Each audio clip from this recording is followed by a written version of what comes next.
So welcome to the first of our Manchester Turing Fellow Project presentations. So Manchester joined the Turing Institute a couple of years ago, and through our partnership with the Turing, we funded some projects. And in this session of retrospectives this month, we've asked the Turing Fellows to present the work from their projects. So we have a really interesting set of talks in the next 4 weeks covering these projects. But before I introduce the speakers, I just want to make some more general announcements. So there's a call for Turing Fellows, and the call is open now and closes on June the 23rd. The call is for mid to senior level academics, so it tends to be academics in permanent positions, lecturers, senior lecturers, readers, professors kind of level. So if you're interested in joining the Turing Institute, you can apply to that call. It's handled centrally by the Turing, and then there'll be a selection afterwards. So you don't have to go through any kind of pre-selection to apply. You can just apply directly.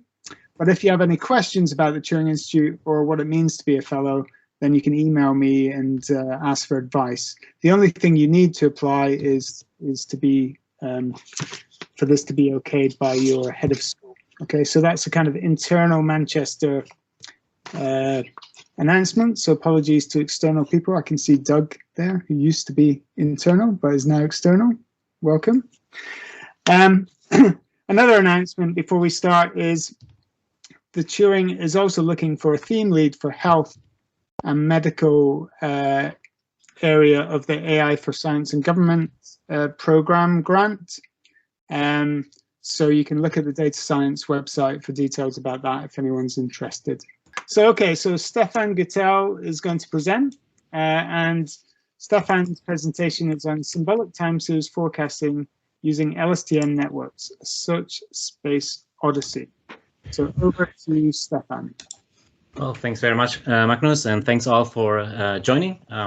So yeah, I'm going to talk about symbolic time series forecasting, and just to give you a quick outline of my short presentation, I want to start off with a little bit of background. Why am I interested in this kind of topic? Because I'm actually a numerical analyst, not necessarily interested in time series analysis, but I have some justification for doing this kind of work. Then I want to explain the symbolic time series models that we are using and why we are using them. And at the end, show you some of the results we obtained from a large-scale parameter study of recurrent neural networks, and then some conclusions in the end. Most importantly, before I start, let me introduce the team. I've been lucky enough to deal with some really good young researchers on this project, and they're listed here. So Stephen has been an industrial case PhD student with me from 2016 onwards. He was based at a company called Sabisu, which has now been acquired by Aspen Tech, and I'm going to talk a little bit about this on the next slide also. Last year, another PhD student, Xinye Yan, joined my group. He is working on symbolic time series as well. And Roberto did a 6-month postdoc with me last year, which was funded by the Turing. So that was really a brilliant opportunity for me to get some work on the project done that would have otherwise not have happened, more of the computational aspects. And I must say that I've actually never met Roberto in person. Everything was during the pandemic. Yeah, he's a very good guy to work with. And as I mentioned before, I'm a numerical analyst in the Department of Mathematics. So the background for this is some industrial collaboration I had with Sabisu and Aspen Tech in form of KTPs and a case PhD studentship since 2013. So Sabisu developed a platform which they refer to as a digital workspace for industrial environments, and it's used in particular in the oil and gas sector including by customers like Subgroups and Shell. So quite some really big companies that are using this platform. And it's essentially an operational intelligence platform that just simply means that it's a platform that gathers real-time sensor data from all sorts of equipment and machines in large industrial plants. For example, you can think of a refinery with a lot of expensive equipments, and each of which is itself equipped with many sensors measuring physical quantities. A concrete example would be a vacuum distillation unit, which is used to produce certain types of petrochemicals. And we are measuring temperatures, pressures, and flow rates every second or so. And this data is being collected and stored for years in data historians. And one of the aspects of this collaboration was, well, it would be great to somehow make use of this historic data in order to do predictive maintenance based on this historic data alone. Now here is a more concrete example. I've pulled out a time series that corresponds to a normalized temperature reading from a heat exchanger in an ethylene cracker. Right, so we have about 7,000 time series values here. They have been normalized to mean zero and unit variance, so the y-axis is not really meaningful. But we can clearly see some interesting features here. So we seem to have some normal operating state, that is this temperature here. And then every once in a while, we have a sharp drop in temperature. You see these cusps here in the time series. And then maybe some other regions where something else happened. So that's the kind of data we are dealing with. In this case, it's temperature data. If you look at other physical quantities, for example, flow rates, you have completely different characteristics. In particular, for flow rate measurements, you have huge noise levels. I mean, it's the signal to noise ratio is really bad. And then if you look, for example, at pressures, you get yet another different type of characteristics in these time series. Anyway, if you take these and you talk to a process engineer running the plant, then they will actually be able to annotate it and tell you exactly, maybe using their logbook, what happened at a particular time instant. So, for example, they might look at this and say, oh, yeah, so this is our normal operating condition. This is the temperature that we would expect to have in this cracker when everything is running fine. But then every once in a while, on a regular basis, we do some maintenance work. In this context, it's called decoking. So basically, these exchangers or these crackers are flushed with some chemicals to improve their efficiency again. And they do this on a regular basis. And of course, they have to take down this particular part of the plant. And well, they might look at this and say, well, this was maybe in 2017 where we had to actually shut down the whole plant because we had some really big repair work going on. So this was a total shutdown here. And then maybe here in these bits, we have some decoke and repair work going on. So based on this data, it would be really nice if we were able to produce a maintenance schedule for this particular sensor or this location of the sensor alone from the historic time series data. This was kind of our goal and is still our goal. Just as a spoiler, we have not really achieved that, but we are trying to work towards this. And of course, there are different ways of doing that. For example, the most obvious thing to do is to have some kind of change point detection algorithm running on this. Then maybe come up with a heuristic distribution of the change points and then try to estimate arrival times of the next maintenance based on that. This would probably work in this particular case here, but it would be extremely tailored to this particular time series characteristics. And that's not what we want to do. We want to really treat this as a general time series forecasting problem. Now, unfortunately, forecasting numerical data from measured real-world information brings a lot of challenges. That's because in order to build a model from numerical data with noise, one probably needs at least some of these components here. I mean, we first want to do some data smoothing, maybe outlier removal, some steady state detection to first split the measurements into different regions before we can do anything useful with that. Some of you might have experience with this. I have limited experience, but I know that it's non-trivial to actually get these methods to work in a black box fashion without a lot of parameter tuning. So one of the things that we did just for fun is we actually trained some very basic time series models like autoregression or a two-layer LSTM network on sine waves. This was one of the parameter studies we did. And it's kind of very interesting to see how badly these methods perform even in a completely noise-free environment. So if you pick the wrong parameter for your autoregressive model, you will not be able to do like repeated one-step forecasts of a simple sine wave like that of a certain frequency. Or if you choose the number of units and layers in your LSTM network inappropriately, you will not be able to produce a good forecast, a numeric forecast from this data here. So the blue parts are the training data and the red parts are kind of the forecasts that we produce. And what is even worse is that these models are not just only dependent on the parameters, they are also dependent on the timescales you have in your data. So if you just double the frequency of the sine wave, you actually need to adjust the parameters in your model. So they are really dependent on the resolution of the time series you're dealing with. And that's a problem. If you want to come up with a method that is maybe built into an operational intelligence platform and you just want people to push a button and produce a forecast, that's not gonna work. So one of the things we tried out to do is to basically try to mimic what the process engineer is doing when they first look at this data, which is they would translate what they see, the numerical data, into some description in form of text. So we call this a translation of the numeric data to a smooth resolution independent string representation. And I just show you an example here. So for example, we might agree that all the areas where we have normal operation, we will just label them with A's. You can see the string up here. Areas where we have regular maintenance, we will label them by the letter C and so on. Right? So we have effectively translated this time series from numeric format into a sequence of characters. Now we want to do this automatically, and we have developed a method which we call ABBA. So we have struggled to find a good acronym, so ABBA was quite good. And it stands for Adaptive Brownian Bridge-Based Aggregation. And we managed to get this published in Data Mining and Knowledge Discovery last year. And it's a very, very simple method to translate numeric time series data into strings. Works as follows. I just show you a simple example here. So here's my example time series.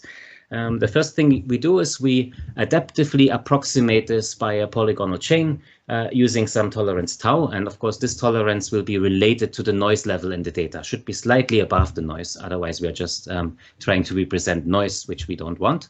So this is the first step. And you see in this case, we have approximated this by a polygonal chain with 7 parts, 1, 2, up to 7 here.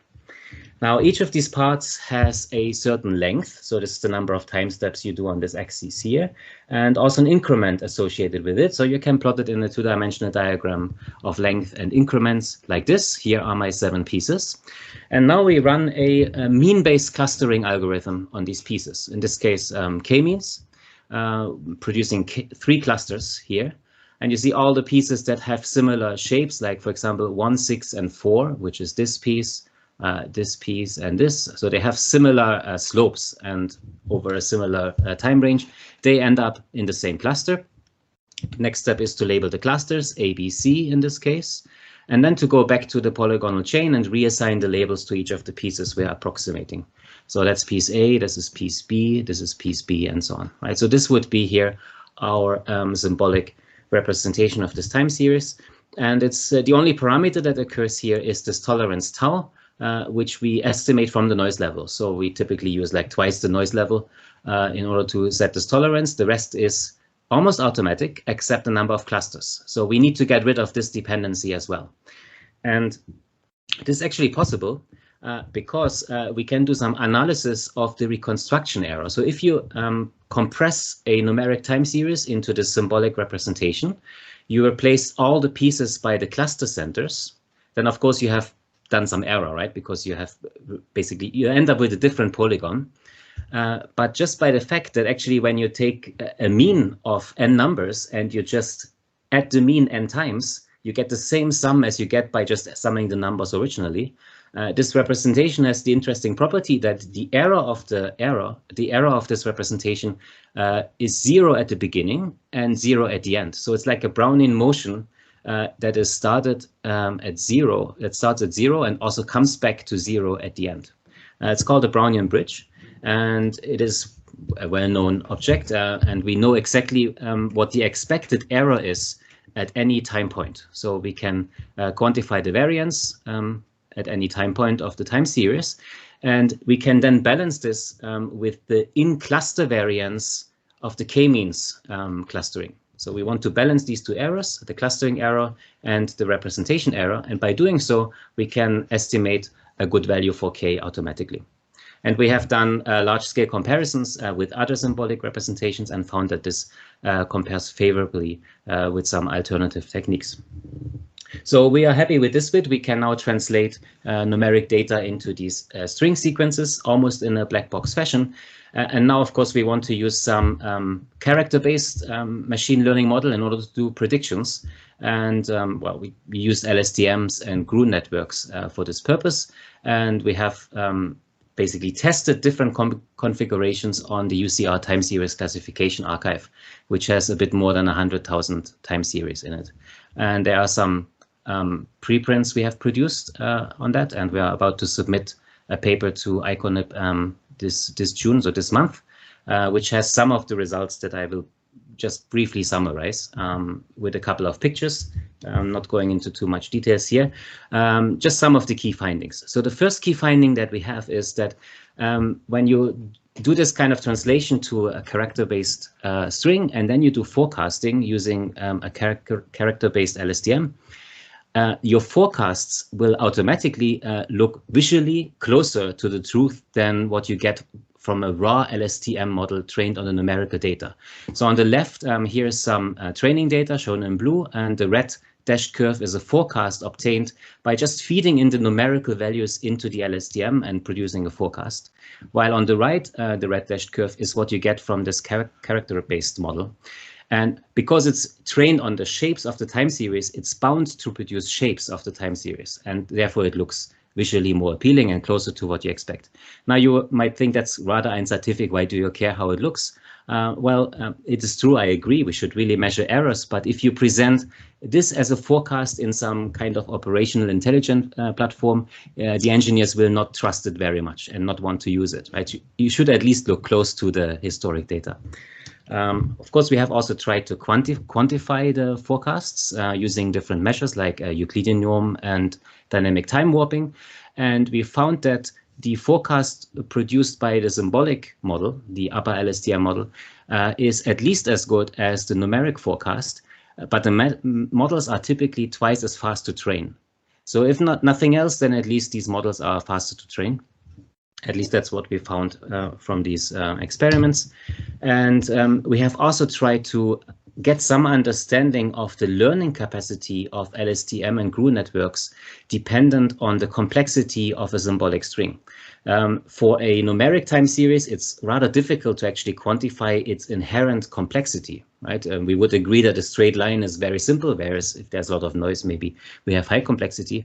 But for a string sequence, we can apply compression algorithms like LSTW in order to get an estimate for their complexity. And then we can try to quantify the performance of the forecast by using text distance metrics, like the edit distance, for example. This study is a little bit inspired by a paper on LSTM entitled A Search Space Odyssey, which I'm referencing here. So we have basically used a similar experimental setup, but for text sequence models. And again, there is a collection of results that is in the papers, and I will give you references to these if you're interested. Just again, some key findings. If you have low to medium complexity strings, gated recurrent units are faster to train than LSTMs, while achieving a similar forecast performance, rather independent of the number of layers being used. So we didn't actually see very good reason to use more than one layer in the tests that we performed, at least when the complexity of the strings is between low and medium complexity. If you go to high complexity strings, the situation reverses. Now suddenly LSTMs are actually faster to train than gated recurrent units while producing similar forecast performance. And I think the final finding, which is the most frustrating to me, so we can really try to come up with a symbolic representation that is kind of parameter-free, requiring almost no tuning. We can also have a rather robust machine learning model in terms of number of layers and units that works well for a large range of strings of different complexities. Yet at the end of the day, it's actually the learning rate of your optimizer that makes the largest difference. So in this case, we just used Adam, and I was really astonished to see how sensitive the number of epochs and training time is actually to the right choice of the learning rate. And that's of course a problem because we don't really understand how to choose this automatically. So there's still a lot of tuning required at the end of the day. So it's a negative result, but I think it's good to know at least. And here's already my summary. So I hope I've shown you that these symbolic representations can to some extent make time series forecasting, and by the way also classification, which I haven't talked about here, more robust. They are very straightforward to construct from numerical data, and we have Python code available online. We have seen that the recurrent neural networks are faster to train on symbolic data than on numeric data while achieving similar performance.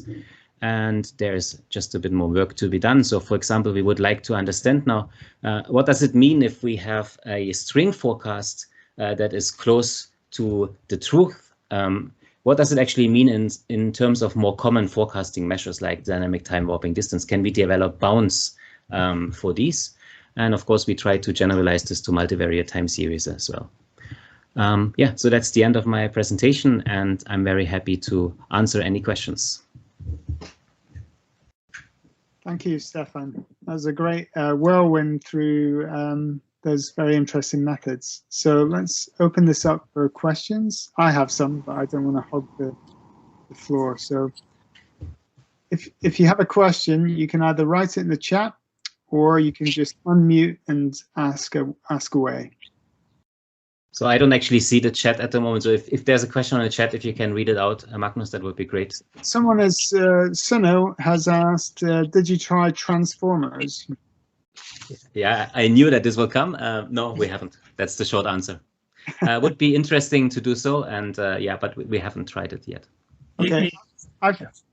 Sorry, Suno, what were you going to say? Just, yeah, I'm Roberto. So it is part of one of the approaches for the future. Also that and trying new units. There is a lot of units like similar to LSTM and GRU. There is the different versions, and there is also some work to do to explore how these other units or architectures, if you want, of recurrent neural networks would work. So yeah, that's yeah. So I've got a question about the Brownian bridge part. So the Brownian bridge is one kind of Gaussian process that you can link the ends of your polygons, but it might not be suitable for all time series. It might not match the noise characteristics within each region. So can you generalize that to a general Gaussian process and try different covariance functions, for instance? Yes, so that's a very good point. I mean, when we did this error analysis, of course, we have to make some assumptions. So one of them, of course, is that actually the errors within each cluster, like you have points, they're actually Gaussian distributed. So basically what you want is that you have a cluster center and the data points around that follow a Gaussian distribution, two-dimensional in this case. So if this is not the case, then of course you do not end up, so then this Brownian bridge analysis is not suitable, and you would need to think about different models. Yes. There's also an assumption of a Markovian Gaussian process, so it could be smoother than that. And there's a whole family of Gaussian processes which have different covariance functions that you could also fit, I guess, within the polygon. Okay. Yeah, so we have done some simplifications here, but of course in practice it's usually very, very difficult to actually check whether you're in the right distribution regime for real world data.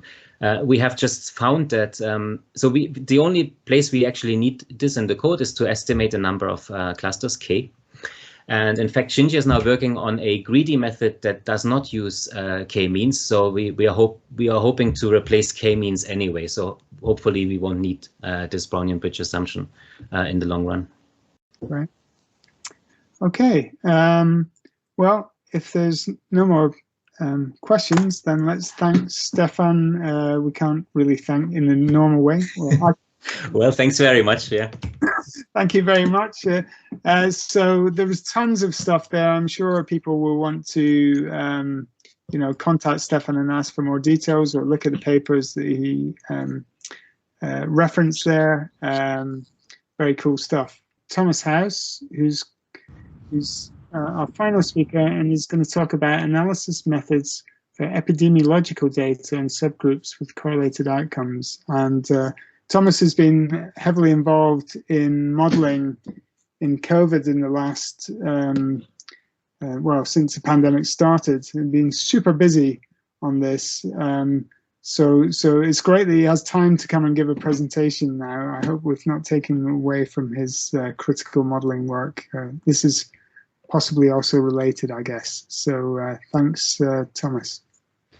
Thanks very much. Yeah, so where everyone else is kind of desperately looking for a COVID application, I'm pretty much desperately looking for anything that isn't COVID to think about, or at least something conceptual related to it. So thank you for the invitation. So the pre-COVID context of this project was thinking about subgroups, because few diseases are one type. And pre-COVID, the idea was to look at methods for doing this more generally. So we were thinking about diseases where there might be multiple phenotypes or endotypes. So lots of people have chronic pain for lots of reasons. That there probably isn't just one type of chronic pain. We might want to cluster where we have complex exposures or complex genetic explanatory variables, and both of these two were applied to COVID in the end, because that was the main thing that was going on and the main data that was available, as well as other things we've been interested in. But the main thing I'm going to talk about is what happens when you have correlated outcomes. So household modeling, lots of people have come across the SIR equations. Third year mathematical biology, or dynamical systems courses or whatever will normally mention these, because they're or uncertainty quantification courses will normally mention the SIR equations, because they're something that's just slightly too hard to solve analytically, but you can do other things with them. However, this household modeling is something that has kind of grown up alongside those, but it's less well known. And households are very important for infections for various reasons. One is the close repeated nature of contacts, the fact that most people live in households. And we design interventions at the household level. So actually what we've done, unlike other countries, or what European countries tend to do, is emphasize within household isolation. Rather than test primary school children directly, we encourage their parents to self-test and so on. So just quickly, I think there have been kind of three eras of this. So Reed and Frost did some really interesting work 100 years ago now on what's arguably the first stochastic or random epidemic model. And the story is they simulated this using a roulette table. So they picked pseudo-random numbers, like with a physical, this was before electronic computers, with a physical randomizer. Norman Bailey, the kind of famous applied probabilist, developed a lot of the maths of this. And empirical observations at the time were mainly based on symptoms, right? Because we didn't have modern molecular techniques to ground truth what was going on. Then the late 20th century, Frank Ball derived the final size formula that I'm going to be working with, and the statistical work on this was done by people like Cheryl Addy, Ira Longini, Betts Halloran, and things like the Tecumseh flu study that they worked with was based on viral culture. So that was sort of seeing if you could grow the virus in some pig's blood or something.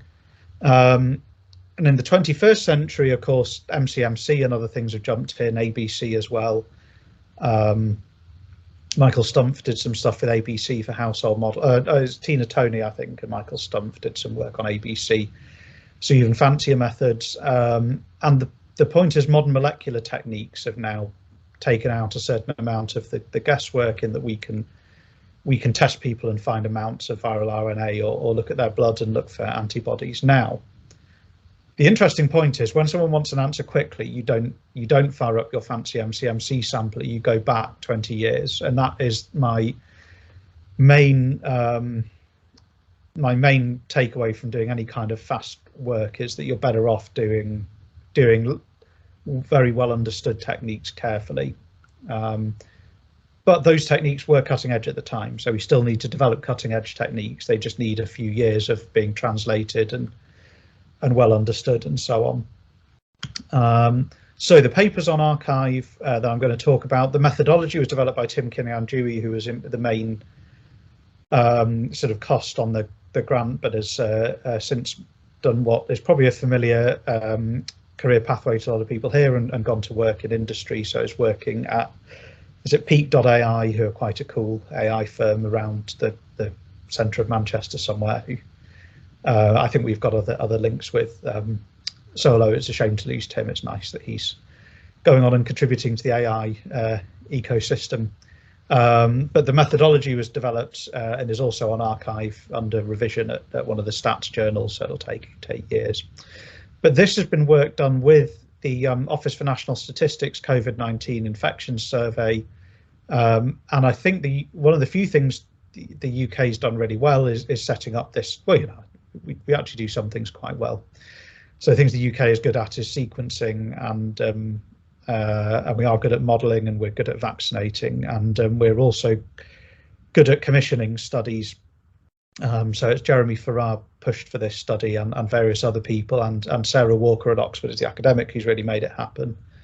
And the ONS are just brilliant. Actually, they really are. They're quite difficult to work with as an academic because they're so careful. But this is probably a good thing. Right, so their study design, the point is it's a study of prevalence, really. So you visit the household, test everyone for live virus, and you don't observe the red chain of transmission that I've drawn there. You just observe whether people are positive or negative at the time. And this would really create a problem if you're trying to do MCMC, because what you do in MCMC is impute all of the times of events, right? You try and fill that in, and that's going to take, there's 3 million rows in the data set, right? You're not going to do that. So what I did is I came up with two sort of more ad hoc and one model-based approach. So firstly, I split the data into 4 time periods, one during the kind of last summer lull, so a year ago, when we were also in a false sense of security, then the growth that we saw in August, but without the what's now called the alpha variant, or B117, then kind of late August, late autumn to early January, where the schools were open and we had the variant, and then January to February, when the schools were mainly closed again and the variant was absolutely dominant. So there's kind of 4 analyses here, and this is table 1 for epidemiologists, right? That you don't even need to say what it's a table of. Table 1 is just study participants, and the things that we're interested in are household size, the variant, age of participant, and work in patient-facing roles. And you will see that the numbers are huge. This is the largest ever study that's been done of infection in households. So it's really fun logging into a really bad remote Windows server that the ONS mainly uses for social scientists running logistic regression in SPSS and trying to run something hard on that. I did manage to get them to install GPy actually, but it's not well powered for large matrix inversion or other things. But so that idea, as helpfully suggested by lots of machine learners on Twitter, instead of using a spline, didn't happen. But when we get more compute power, I'm sure we'll get better smoothing. Okay, so the first thing is the households. They're basically like some of this is going to be excruciating notation. What I'll do is just blat through it, but it's there because otherwise people say, what do you mean? And then you just have to be unambiguous. But basically the household is a unique partition of the population into integers. So everyone's in one household, everyone's in a household, everyone's in at least one household, and they split up the population. That's all I'm saying. And so the first thing you can do is we should always do some exploratory analysis before diving in. So what these histograms do is they show you by household size, which I'm counting a number of participants in the study. So some households will have individuals in the household who don't participate, but there's different ways of dealing with that, but that's the way we're doing it here. Is looking at positive. So we look at the number of positives in the household over the tranche, right, over the whole tranche. And basically, if some individuals end up positive into the next tranche, they get counted in the tranche where the household was first infected. So we're trying to look for completed outbreaks in households, okay? And although it's not obvious from, it is kind of obvious from this because some of these histograms are U-shaped, they're extremely over-dispersed compared to a Poisson or a binomial, and that's because of transmission, okay? And so this is the key point that you get from this, is that almost all the rest of machine learning, statistics, whatever, you say we want to know y given x, right? But here the y's, each individual's outcome actually depends on the other y's, right? So you can't predict the y's for a household without knowing all. You have to predict all of the y's in one go, right? So you have to predict a 0, 1 for whether the person's a case for every member of the household, right? So the household size 5, you need to predict a length 5 vector, which could have 2 to the 5 different, outcomes, right? Depending on whether each person is counted or not. Then we can try and do a sort of 2D version of that. And this was important because the thing that I did that was most controversial is what's the role of children in the epidemic, and the kind of inconvenient truth of modelling is that they play an intermediate role. So people are very worried about children, quite justifiably, because not being in school is terrible for them. Catching COVID is not trivial for them, actually. I don't think it's appropriate when people say, oh, it's not a risk for children. It's just the relative risk is extremely low. But we don't really know about things like long COVID. You wouldn't have a COVID party people probably shouldn't have chickenpox parties, to be honest, but you wouldn't, recommend a COVID party. Certainly, and children can infect others, right? So, and it turns out they don't play as big a relative role as flu, but they play some role. So these kind of chessboard plots was just looking at the whole household set and what proportion. So you also see that over dispersal, things get pushed out to the edges, right?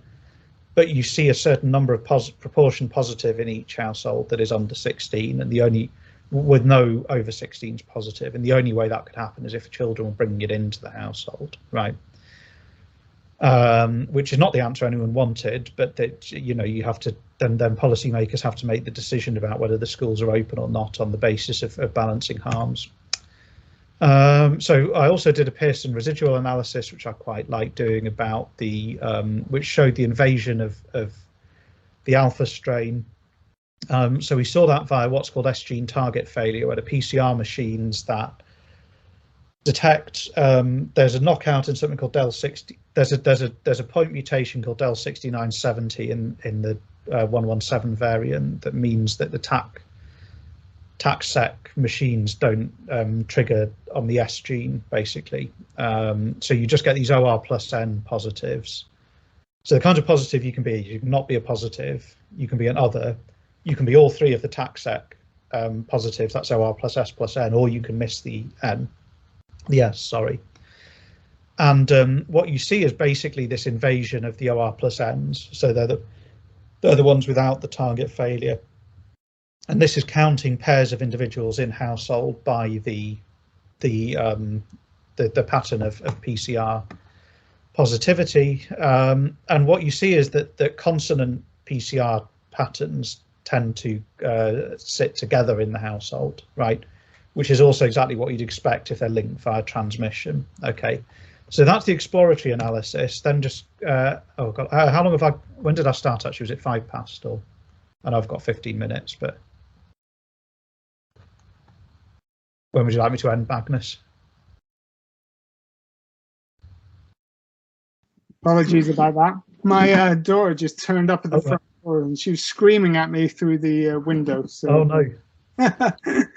I think you've still got about 5 minutes. Okay, so I'll talk a bit about the equations then. So basically the way you solve this problem with the Y's, there's a really nice probabilist trick called the Selke construction, which is if you have something happening at a rate lambda, then what you can do is you can pick a variable that I've called capital Chi as an exponential 1 and just then deterministically reduce that at rate, so that you can then solve the ODE d chi dt equals minus lambda, and the event happens at the point where chi becomes negative.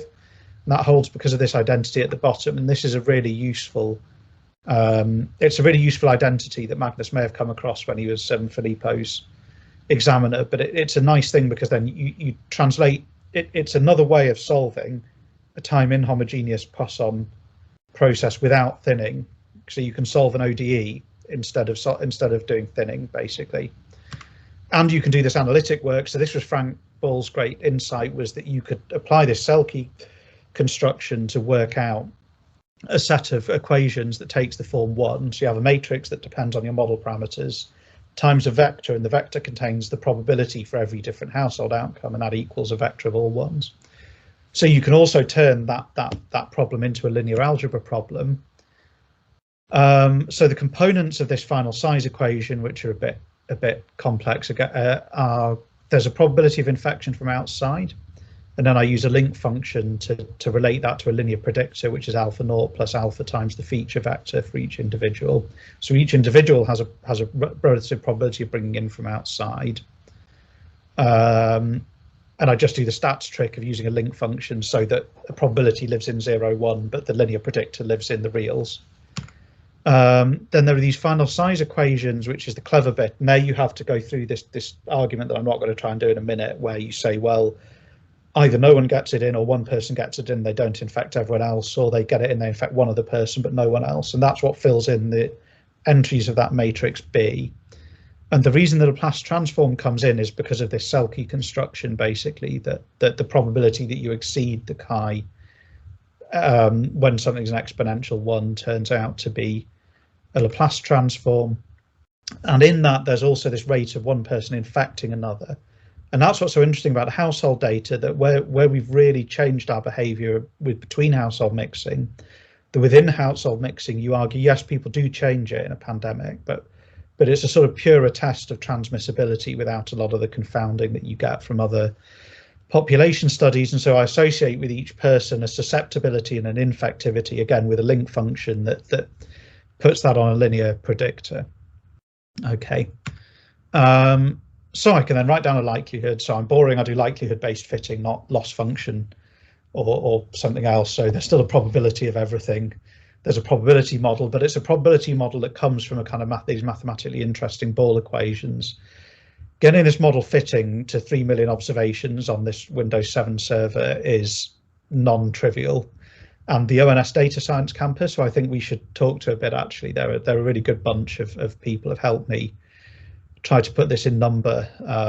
Although I did do NumPy, but they rolled their eyes at me and said, "Oh, we'll get you 100-fold speed up by getting it working." So then I'd hoped to do MCMC, but that wasn't practical, and it kind of needs a regularizer because otherwise you end up overfitting because the model's quite irregular, so it kind of needs a prior on everything. So talking about reverting to last century's technology, I'm just using the map and the Laplace approximation, right, which is not ideal, but is fine. I mean, it's uncertain. We need a quick answer, and you need to quantify uncertainty. And then to try and make sure I am on the map, I did do multi-restart optimization and check it was a kind of good map. So these are the parameter estimates, but I'll graph them in the next thing. So basically, tranche 1, almost no one gets infected from outside, but the other tranches have similar cumulative, about a bit over, from 1 to 1.5% of people, a probability of getting an infection into the household. Then these probabilities of within household infection, in tranche 1, it's mainly dominated by uncertainty, but in the other tranches are pretty similar. This is the baseline without the covariate. And what's interesting is that although the R0, the overall level of transmissibility for COVID, is huge compared to flu, these are similar. And the thinking is that it's kind of these super spreading events, which you can't really get in a household because you only have a few people in the household, so you can't super spread to them, that are driving a lot of that R0 in the general population. So you might have heard like DVLA and some call centers and other things go from like 0 cases to 100 in a few days. And there's this really nice work that Manchester and Marty Van Tongeren and other people are involved in, that's sort of led by Kath Noakes at Leeds, thinking about environmental safety, health and safety executives got interested in this, like how is air flowing around to generate these super spreading events, and you'll get people saying, you know, fresh air is like the new clean water, and if we all had better ventilation, we wouldn't get sick as much because it would flush through these super spreading things. And then most interesting is the effect sizes, right? So if you're a CT other, you're much less infectious, right? And that's because you probably had low viral load, which is why some of the other tax set targets failed. But if you're an OR plus N, which is this S gene target failure, then as soon as you tick over into the tranches where the UK variant 117 was dominant, you suddenly become much more infectious, like 50% more infectious, right? Whereas before you're less infectious because you're probably low viral load. So there's a really strong direct effect of extra transmissibility for the 117 variant, which is not surprising now, but at the time we did it was new. Then we don't see a significant effect for children's transmissibility. Working in a patient-facing role is very dangerous. As we knew, it was most dangerous in tranche 1 before the hospitals got their infection control sorted. But 117 started creating other problems for infection control in hospitals. Basically, the high schoolers do bring it in more when the schools are open. Again, this was the result no one wanted because we all want kids in school. But you know, I just think it's a wicked problem whether the schools are open or not. And I got a lot of people pressuring me on both sides of this argument when I got these results out. And I think part of being a scientist in a pandemic is just holding your nerve and saying, you know, I've done the best analysis I can and I'm not fiddling it. And the same for primary schools, although it does seem that there is this question that like the primary schools, but before 117 didn't seem to have extra risk. And there was this talk that 117 might be preferentially more transmissible amongst the younger children, which I think is sort of biologically plausible and borne out here. So thanks for funding and thanks for everyone's time. Thanks, Thomas. So I have a quick question before I open it up, actually. So you mentioned that, you know, it's a bit surprising that households don't show higher transmission, and you said that the general R0 is perhaps determined a lot by these super spreader events. Do you think that the change in transmissibility of different strains is just going to be the same multiplicative factor within a household and for the super spreaders? Is it, or do you think that, you know, so the households seem like a really good place to estimate things because it's quite a controlled sort of situation. So great, you can estimate that something is 1.3 higher or something. Do you think that's going to tell you about the general R0? I think it tells you about the bulk where you get within 2 meters sort of thing. And the bit that we don't, because we understand that relatively well. And I think we understand that what these mutations tend to do is make spike more effect, you know, because the coronavirus you don't expect to be very human adapted. So it should have lots of room for just cell level improvements in function and infectiousness. And what we really don't understand, but people are is this thing where like you can pollute a whole area. So for SARS-1, there was this huge super spreading event with someone coughing into a ventilation duct. There was like someone infected a whole Starbucks in Korea because and it's to do with like it opportunistically aerosolizing. And there's this whole load of medics going, COVID is airborne. Can the hospitals have better filtration systems to deal with? And the point is it's not dominated by airborne transmission, but these generate huge infection events. And it's unclear whether something that makes you better at the cell level is going to multiply on top of those in the same way it does with the like within 2 meters transmit. So those kind of super spreading events, things still poorly understood, but we're getting better data on them this time than we've had on anything else. But again, this is something else that's unbelievably controversial because, you know, so you'll get people who go, well, we don't know it's airborne because you can't culture virus from air, but it's like, well, no one can culture virus from air. So it's a bit of a silly argument, you know. Okay, any more questions for Thomas? Just unmute and ask away because there's not that many people that it's going to cause a disruption. So, oh, Kody, are you? No? Sorry, yeah, I unmuted. It's a non-technical question. I'm just curious what your thoughts are. You talked a lot about the 117 variant, B117, but I'm hearing a lot on the news these days about the Indian variant. That's not B117, right? That's another. Yeah, 6172, and it's called Delta now if we're trying to follow the WHO and avoid country. That's almost certainly got gain of. So most of this gain of function, people were thinking, has it got more aerosol? It's probably a cell level effect because it's almost all on the spike protein. This is me pretending I understand cells when I really count people. But the idea is the spike is what helps it stick on, and the spike's what your immune system recognizes. So that's where all the evolutionary action is, and it does. I think 117's got lots of neutral stuff with it that's strain defining, and you know that there just seems to be a lot of room for it to get better at infecting and reproducing in human cells, because it's probably a bat or pangolin or something virus originally. So we should expect more of this. It's not. But the good news is that doesn't tend to break the things that work, right? So vaccination still works, masks still work, because it doesn't fundamentally change the root. It changes something at the cell level. So all the mitigations still work. There's just a bit, the consequences of them failing just a bit more serious. So it's one of these other inconvenient truths that there's a bit of, the evolutionary theorists all get very cross when you go, oh, won't things evolve to be better for us? And it's like, well, Katrina Lithgow has been talking about this, that like that's all been a bit surpassed by modern. It was like a nice pre-molecular technology idea, but now we understand things better.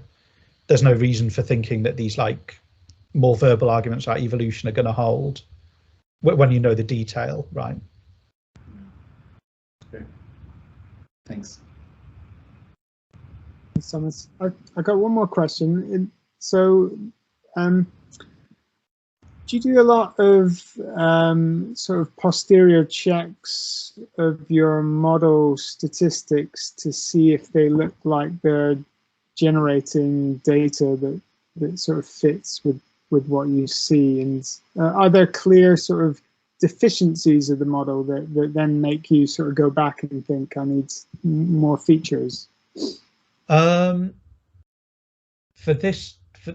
For the general method, yes, but for this one, I've struggled with getting a good simulator running, and I think that's something we've got to do really as part of due diligence. I'm not too worried because these models are well known. I say there's a bit of history to them, but I do still worry about model adequacy. That is a very good reviewer comment. It's the thing I probably should fix next on the technical end. Is good posterior checks and model adequacy, but besides some simple ones, which I do. Yeah, because I mean, it's quite hard to do model comparisons, but I think these posterior checks are quite useful to just make sure things look as you'd hope and so on. You want to see if your posterior covers you certainly want your posterior predictive intervals to cover the data, right? Yeah. Or cover them 95% of the time or something. And so I should write something that calculates that and checks. Great stuff. Okay. I can't see any questions in the chat, so I think we come to the end of time there. So let's thank all the speakers once more with those sort of clapping hands that float up into my screen. I'm more used to Zoom, so this is a new feature for me. Thanks so much. Thanks to all three of our speakers. And it was a great diversity of topics, even though you're all in the same department, but you're all working very different things. It's great actually that the maths department now is really strengthening in terms of statistical modeling, and I think continues to go from strength to strength. I know Thomas has been pushing for that, and it's great to see developments in that area. So I hope the maths department continues to strengthen in terms of statistical modeling. It's great stuff. Okay, I think next week we have more Turing presentations, in fact, for the next 3 weeks. So if you look at the Institute for Data Science and AI website, you'll see the schedule for the next 3 weeks of our Turing Fellow presentations, so you can see what topics are going to be covered. And I hope to see many of you again next week. So thanks, everyone. Bye-bye.